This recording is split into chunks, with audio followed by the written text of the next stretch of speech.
بسم اللہ الرحمن الرحیم اللہم صلی وسلم وبارک علی سیدنا محمد وعلی آلہ وصحبہ۔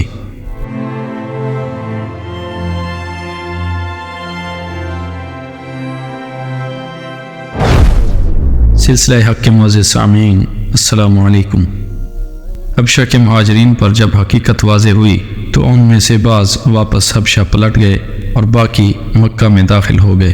ان مسلمان مہاجرین پر قریش کا ظلم و تشدد اور جور و ستم مزید بڑھ گیا اور ان کے خاندان والوں نے انہیں خوب ستایا، کیونکہ قریش کو ان کے ساتھ نجاشی کے حسن سلوک کی خبر مل چکی تھی۔ اس پر وہ نہایت فکر مند اور سخت برہم تھے۔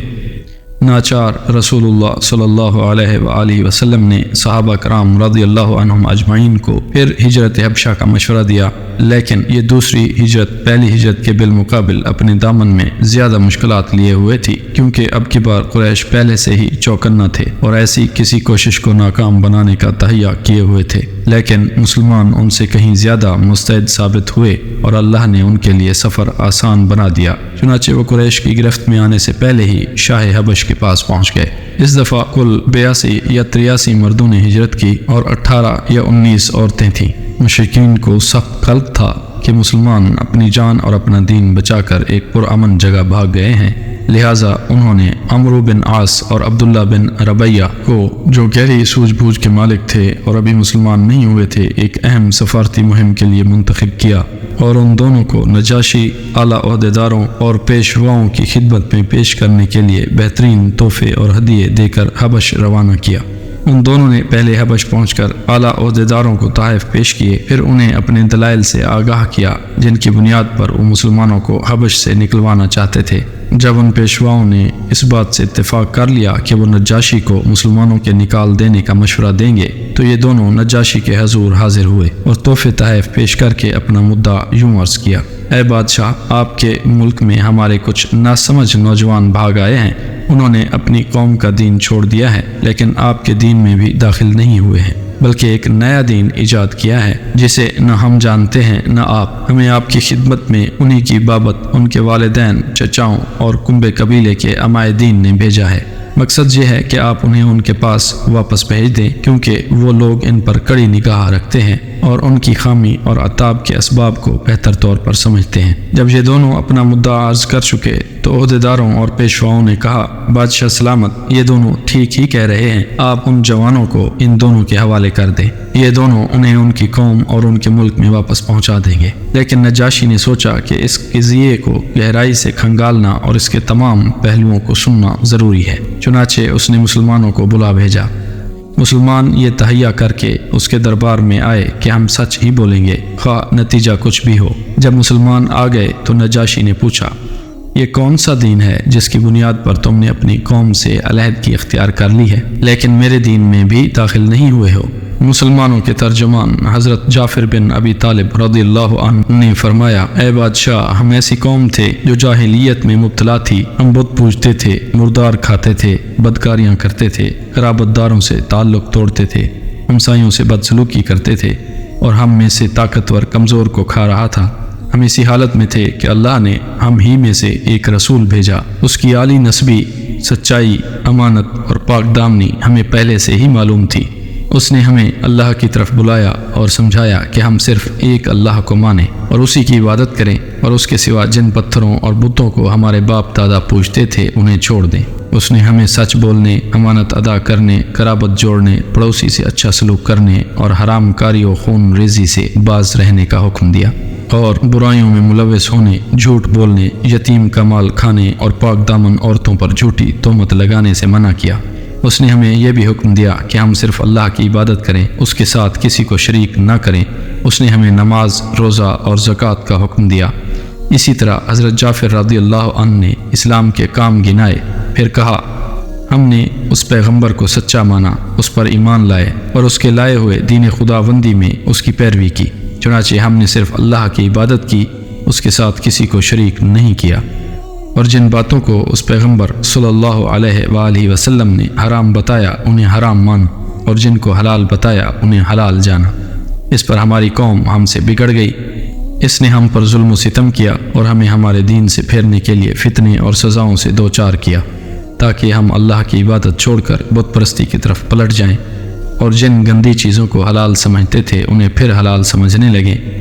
جب انہوں نے ہم پر بہت قہر و ظلم کیا، زمین تنگ کر دی اور ہمارے دین کے درمیان روک بن کر کھڑے ہو گئے، تو ہم نے آپ کے ملک کی راہ لی اور دوسروں پر آپ کو ترجیح دیتے ہوئے آپ کی پناہ میں رہنا پسند کیا، اور یہ امید کی کہ اے بادشاہ، آپ کے پاس ہم پر ظلم نہیں کیا جائے گا۔